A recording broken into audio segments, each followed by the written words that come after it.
Você acredita que você precisa ir a algum lugar para encontrar com Deus? Você precisa ir a um templo encontrar com Deus? Fica aí, porque a minha resposta a essa dúvida de muitas pessoas vai abrir o seu entendimento e vai fazer você entender como se conectar à divindade. Mas antes disso, curta esse vídeo, compartilha esse vídeo, ativa as notificações, ativa o sininho e também não deixa de se inscrever aqui no nosso canal, que sempre estou colocando aqui um assunto e informações, vídeos sempre relevantes para a sua edificação, tá certo? E comenta aqui à vontade o que você acha desse vídeo que você está acompanhando. Primeiro, nós temos que entender como se dá o relacionamento entre Deus, a divindade e o ser humano. Depois que Deus formou o homem, depois que Deus formou o ser humano, ele passou a ter um relacionamento espiritual com o ser humano livre. Você não vai encontrar na Bíblia Adão invocando a manifestação de Deus. Não. Chamando a Deus. Não. Havia um relacionamento contínuo com o Criador. O Criador se manifestava sem precisar ser chamado. A partir do momento que ocorre o pecado, você conhece a história, após o pecado, então o Senhor institui um procedimento para que eles pudessem então invocar o Senhor. Esse procedimento consistia em fazer um altar. Quando Deus ali sacrifica um cordeiro e aquele cordeiro, a pele daquele cordeiro, cobre a nudez de Adão e Eva, fica estabelecido ali um padrão para invocar o Senhor. E nós vemos isso na continuidade da Bíblia, quando Caim e Abel, Abel e Caim, os irmãos, vão invocar ao Senhor. E o altar de Abel é o que agrada ao Senhor. Por quê? Porque o altar de Abel é o altar que tinha sangue, é o altar que havia sido feito um sacrifício, à semelhança de um altar feito no Éden. Após Adão e Eva serem expulsos do Éden, eles ensinaram aos filhos como invocar ao Senhor através de um altar de sacrifício. Nós vemos isso depois na vida de Noé, quando ele sai da arca, ele faz um altar de gratidão ao Senhor. Vemos isso na vida também de Abraão. Abraão, quando ele sai de Ur dos caldeus, quando ele atravessa o Eufrates, a primeira coisa que ele faz é um altar ao Senhor. Abraão foi um grande construtor de altares, assim como Isaac, seu filho, como Jacó, e como todos que seguiram a linhagem de Abraão, foram construtores de altar. Mas quando chegamos em Moisés, é que nós vemos o Senhor criando um sistema para institucionalizar a maneira como se invocaria ao Senhor. Até então, a invocação ao Senhor era algo individualizado. Cada um fazia o seu altar com a sua família e invocava o nome do Senhor. E invocava a manifestação de Deus, e Deus se manifestava através dessa prática.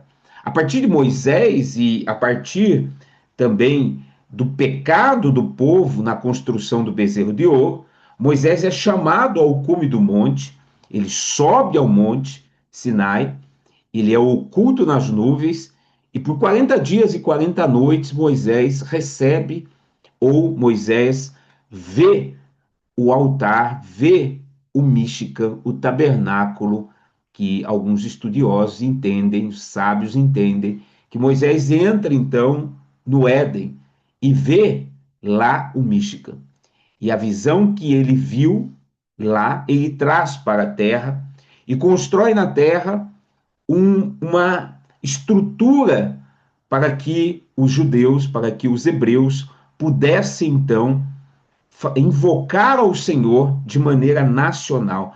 Toda a nação invocar ao Senhor agora num sistema sacerdotal de sacrifícios, onde haveria um sacerdote, levita, né, sumo sacerdote, sacerdotes, levitas, para toda aquela estrutura detalhada do tabernáculo, eles invocarem o nome do Senhor. Ainda assim, toda a nação não poderia invocar o Senhor, mas apenas uma família, que era a tribo, a família de Levi, responsável por todo o aparato para a invocação do nome do Senhor. Isso era uma estrutura didática, pedagógica, para que o povo pudesse entender sobre santidade, pudesse entender sobre a separação, pudesse entender sobre como invocar ao Senhor, pudesse entender sobre o templo. E depois desse tabernáculo, nós temos então a construção do templo, o grande templo de Salomão, que nada mais foi do que a transformação daquela estrutura frágil, imóvel, numa estrutura fixa, que foi o templo de Salomão. O templo de Salomão foi destruído e depois foi reconstruído sem a Arca da Aliança, mas o profeta Ageu profetizou que a glória daquela casa seria maior do que a primeira. Depois houve mais restaurações do templo e o templo continuou sendo o local onde se invocaria o nome do Senhor, onde eles subiam para as festas, onde eles ofereciam sacrifícios de várias formas. Mas com a manifestação de Yeshua, houve um choque na mente de todos os religiosos. E por quê? Porque a mensagem de Yeshua veio trazer a revelação de que o templo não seria mais um lugar para invocar o Senhor. Mas agora, cada indivíduo poderia ter o Espírito do Senhor se manifestando no seu espírito.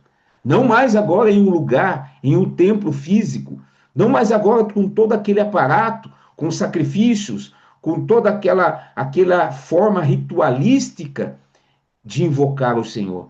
Mas agora cada indivíduo poderia invocar o Senhor pessoalmente, independente de raça, de religião, independente de nação, qualquer um que cresce poderia invocar o nome do Senhor e se tornar uma habitação do Senhor. Então vem o apóstolo Paulo, né, Jesus, a mensagem de Jesus afetou tanto que eles não entenderam quando Jesus disse: esse templo sendo derribado, em 3 dias eu o levantarei. Ele estava falando de si próprio como templo do Espírito, que era a revelação daquela didática feita no Primeiro Testamento, se manifestando agora através da vida do Machia. E foi essa mensagem que trouxe um choque para os religiosos. E por quê? Porque se essa mensagem fosse a mensagem verdadeira, se essa mensagem fosse a mensagem que deveria ser a mensagem que todos deveriam assimilar, os religiosos perdiam o controle. Agora, se cada pessoa pudesse acessar a Deus da sua própria casa, em qualquer lugar, qual seria o papel agora do religioso? O papel seria ensinar, o papel seria cuidar, mas eles perderiam o poder da divindade. Agora não há mais intermediário, agora não há mais ninguém entre Deus e o ser humano, a não ser o Machia, que morreu na cruz como um grande sacrifício para que todo aquele que crê no Senhor e no Machia pudesse ter acesso à divindade.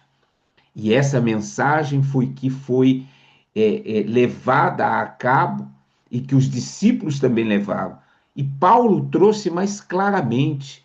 Paulo disse: não sabeis vós que sois o templo do Espírito de Deus e que ele habita em vós? Ou seja, cada um hoje é, primeiro, você é um ser espiritual tendo uma experiência nesse corpo. Segundo, o Espírito de Deus, ele quer habitar no seu espírito. Terceiro, quando você entende que o Espírito de Deus pode habitar no seu espírito, você tem acesso a todas as possibilidades que Deus criou para você manifestar na terra. Mas e a igreja, Marcelo? Então a igreja não tem utilidade nenhuma? A igreja tem grande utilidade, as instituições religiosas têm grande utilidade. Para quê? Para que você venha transbordar. Então, o correto das instituições religiosas seria para você ir para transbordar, não para receber. Ir para contribuir com o próximo, ir para servir ao próximo, ir para fortalecer o próximo, ir para ser uma comunidade para abençoar a nação, ir para mostrar ao descrente, mostrar ao ímpio que não conhece a Deus no seu espírito, as obras daquele que anda no espírito.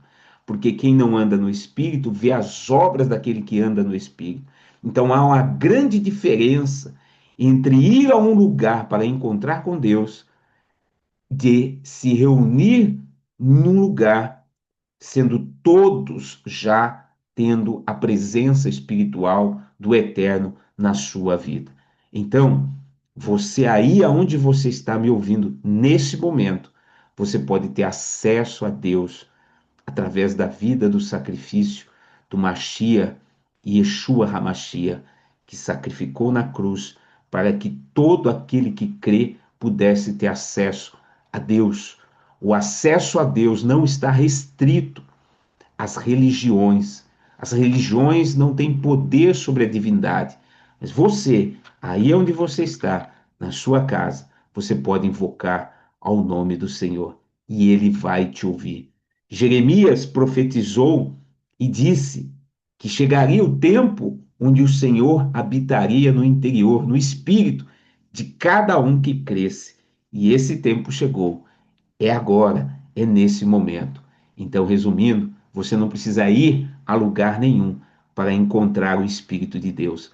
Você pode ir a todos os lugares para transbordar o Espírito de Deus que habita em você. Espero que esse vídeo possa ter ajudado você, possa ter contribuído para que você possa transbordar ainda mais a presença do Espírito de Deus.